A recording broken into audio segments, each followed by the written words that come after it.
শান্তিতে নোবেল পুরস্কার। এবার কি ট্রাম্পের নাম উঠছে এই তালিকায়? বিশ্বের সবচেয়ে মর্যাদাপূর্ণ এই পুরস্কার কি এবার ইতিহাসের সবচেয়ে বিতর্কিত হাতে যেতে চলেছে?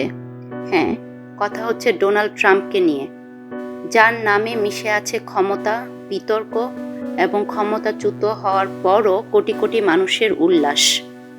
ইসরায়েলের প্রধানমন্ত্রী নেতানিয়াহু নোবেল কমিটিকে চিঠি লিখে বলেছেন, ট্রাম্প একের পর এক দেশে, একের পর এক অঞ্চলে শান্তি প্রতিষ্ঠা করেছেন। সেই চিঠির কপিও উপহার দিয়ে বসেছেন ট্রাম্পকে।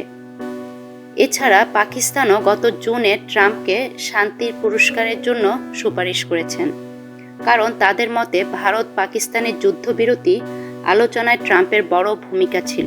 কিন্তু ঠিক তখনই আরেক ছবি, ট্রাম্প প্রশাসনের নেতৃত্বে ইরানের পারমাণবিক স্থাপনায় বোমা হামলা। শান্তি না যুদ্ধের রাজনীতি, এ প্রশ্নে কাঁপে বিশ্ব। যে নোবেল পেয়েছেন নেলসন ম্যান্ডেলা, যিনি শান্তির জন্য জীবনের বড় অংশ জেলে কাটিয়েছেন। যে নোবেল পেয়েছেন বারাক ওবামা, প্রেসিডেন্ট হয়েই যুদ্ধের অবসানের প্রতিশ্রুতি দিয়েছিলেন। যে নোবেল পেয়েছেন জিমি কার্টার, মধ্যপ্রাচ্যের শান্তি আলোচনায় ভূমিকার জন্য। তাদের নামের পাশে কি এবার লেখা হবে ডোনাল্ড ট্রাম্পের নাম? নোবেল পুরস্কার, যার পেছনে প্রয়াত আলফ্রেড নোবেলের স্বপ্ন, বিশ্বের শান্তি এবং মানবতার জন্য লড়াই। কিন্তু এই শান্তির পুরস্কার বহুবার বিতর্কে জড়িয়েছে, রাজনৈতিক রঙে রঙিন হয়েছে। এবার কি সেই বিতর্ক আরও গভীর হবে? শান্তিতে নোবেল কি এবার যাবে ট্রাম্পের হাতে?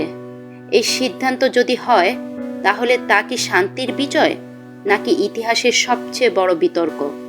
আপনার কি মনে হয়, ট্রাম্প কি সত্যিই শান্তিতে নোবেল পাওয়ার যোগ্য, নাকি এই সিদ্ধান্ত হবে নোবেল পুরস্কারের মর্যাদার জন্য বড় ধাক্কা? কমেন্টে লিখে জানান আপনার স্পষ্ট মতামত। বিশ্বের সাথে ভাগ করে নিন আপনি কি ভাবছেন ট্রাম্প এবং শান্তির নোবেল নিয়ে।